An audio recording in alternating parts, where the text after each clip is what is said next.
pada masa susah dan sedang berkekurangan, sebenarnya ada ujian yang Tuhan sedang lakukan kepada setiap orang beriman, yaitu perihal memberi atau mempersembahkan. Di saat-saat yang tidak baik, tentu saja seorang mulai berpikir dengan logikanya, saya sedang berkekurangan. Bagaimana mungkin saya bisa memberi yang terbaik kepada Tuhan? Saya sedang kesusahan. Bagaimana bisa saya memberikan yang paling baik buat Tuhan atau buat orang yang juga kesusahan seperti saya? Dan disinilah lalu mulai ada komplain, keluhan-keluhan. Orang yang mengalami kesusahan pun mulai mempertanyakan kehidupan. Tidak adil hidup ini. Saya nggak mau yang seperti ini. Ada orang yang tetap berkelimpahan pada masa orang lagi sengsara. Sementara saya udah susah, jatuh, tertimpa tangga, dan tangganya diinjak orang rame-rame. Akhirnya saya terpuruk dan tidak tahu harus berbuat apa. Kalau sudah demikian, untuk apa lagi saya beri persembahan kepada Tuhan? Harusnya saya yang mendapat persembahan. Harusnya saya yang ditolong daripada menolong orang lain. Keluhan-keluhan ini bisa saja muncul di masa-masa susah yang dihadapi oleh setiap orang. Dan pada saat dimana hidup terasa tidak adil, pada saat itulah sebenarnya orang mulai mempertanyakan, saya dapat apa? Saya nggak dapat apa-apa. Dan mulai keluhan makin membanjiri pikiran dan terungkapkan lewat umpatan-umpatan dan kepedihan-kepedihan yang makin disaksikan kepada banyak orang. Inilah natur manusia pada dasarnya. Sejak terlahir manusia selalu ingin menggenggam, ingin mendapatkan segalanya. Selalu bertanya, bahkan sudah percaya kepada Tuhan pun masih bertanya, saya dapat apa? Bukankah kadangkala di dalam ibadah selesai mendengarkan khotbah atau mengikuti kebaktian, orang bertanya juga, saya nggak dapat apa-apa tuh dari kebaktian tadi. Selalu pakai cara pikir, saya dapat apa? Atau saya harus mendapatkan sesuatu. Hidup ini tidak adil kalau yang satunya mendapat banyak dan saya nggak dapat apa-apa. Ini godaan terbesar di dalam hidup iman kita. Padahal sebenarnya Tuhan sangat kepingin dan menghendaki setiap kita untuk tetap berandil walaupun hidup ini sedang tidak adil. Saya Nikolas Kurniawan menemani di dalam Sabda Tuhan yang akan menyapa kita lagi hari ini dalam rangkaian pergumulan tentang pertumbuhan iman. Ada banyak hal yang kita bisa gali dan kita temukan. Hari ini satu ayat saja yang akan saya bacakan dari Ibrani 11 ayat 4 tentang Kain dan Habel. Karena iman, Habel telah mempersembahkan kepada Allah korban yang lebih baik daripada korban Kain. Dengan jalan itu ia memperoleh kesaksian kepadanya bahwa ia benar, karena Allah berkenan akan persembahannya itu. Dan karena iman, ia masih berbicara sesudah ia mati. Kita semua tahu kisah tentang kakak beradik Kain dan Habel. Kain dikenal sebagai pembunuh perdana dari manusia pertama. Dialah yang melakukan tindakan membunuh saudaranya sendiri. Hanya karena apa? Dia merasa diperlakukan tidak adil.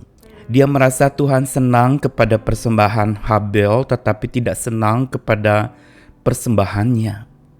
Padahal apakah benar Tuhan tidak senang kepada persembahan Kain?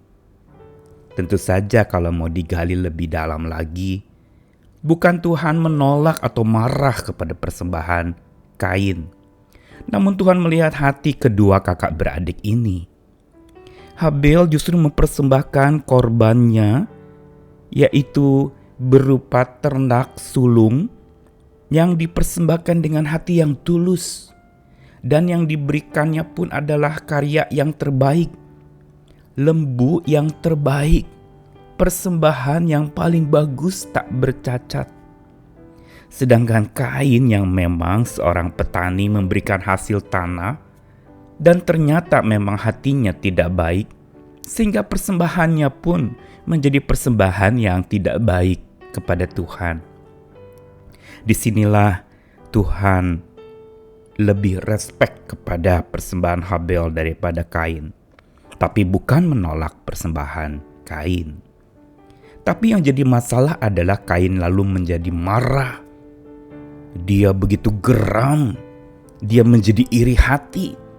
Dalam hatinya umpatan pun itu membanjiri pikirannya, yang menyebabkan dia lalu kemudian mulai berencana. Dari geram dan panas hatinya, dia lalu bertindak membunuh adiknya sendiri, yaitu Habel.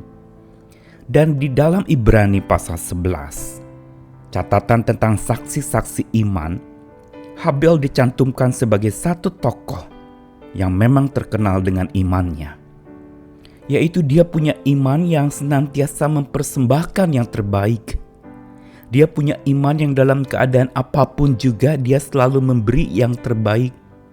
Walaupun kita tidak tahu apakah Habel dalam keadaan yang baik. Bisa jadi mungkin dia juga terbatas. Sama seperti kita hari-hari ini. Serba terbatas, serba susah, serba kekurangan. Tapi bukankah Tuhan Yesus juga pernah memuji seorang janda yang miskin yang memberi dari kekurangannya, dan Tuhan memuji luar biasa karena imannya. Dan inilah sebenarnya salah satu indikator dari orang yang imannya bertumbuh, yaitu seorang yang imannya bertumbuh adalah seorang yang bukan merasa hidup tidak adil atau kerap bertanya, saya dapat apa? Saya peroleh apa? Itu justru menandakan imannya mandek dan tidak bertumbuh. Imannya bahkan justru menjadi iman yang begitu kerdil, karena selalu menada dan menjara Tuhan dengan kepingin dapat sesuatu dari Tuhan, sambil berkata hidup ini tidak adil. Tetapi orang yang imannya bertumbuh, yang mendewasa, yang bergerak dan dinamis, adalah orang yang justru selalu berjuang untuk berandil, berjuang untuk melakukan sebuah tindakan pertolongan, berjuang untuk memberikan sebuah jasa atau bantuan kepada orang lain, berjuang untuk di tengah-tengah kondisi yang sedang tidak adil, dia tidak mempertanyakan tentang ketidakadilan yang ada, tapi yang dia pikirkan bagaimana keberandilannya itu bisa dia praktekkan sebagai wujud dari iman percayanya. Dia bukan bertanya saya dapat apa, tetapi yang dia tanyakan adalah apa yang bisa saya berikan. Saya bisa beri apa? Dan Habel pun memberi yang terbaik, dari hati yang terbaik, dari iman yang terbaik. Sampai Ibrani pasal 11 tadi mencatat bahwa karena iman, ia persembahannya diperkenankan oleh Tuhan, dan karena iman pula ia masih berbicara sesudah ia mati. Maksudnya apa? Kisah Habel menjadi satu inspirasi yang terus berbicara walaupun Habelnya sudah tidak ada. Tetapi pesan bahwa orang yang beriman dewasa, orang yang bertumbuh dalam imannya, tak bisa tidak selalu mau memberi yang terbaik. Inilah indikator iman yang dewasa. Hari ini mungkin banyak gereja yang kekurangan persembahan dan kolekte berkurang dan sebagainya dan seterusnya. Hari ini ada banyak orang percaya yang lalu kemudian mengurangi untuk memberi yang terbaik kepada Tuhan dari apa yang ada padanya. Dan justru inilah ujian iman kita. Apakah di masa yang terburuk ini kita masih bisa berjuang untuk memberi yang terbaik kepada Tuhan dan kepada sesama kita? Marilah kita senantiasa belajar untuk memberi, berjuang untuk berandil, dan kerap bertanya, saya bisa beri apa kepada Tuhan dan umat Tuhan? Selamat memberi. Amin.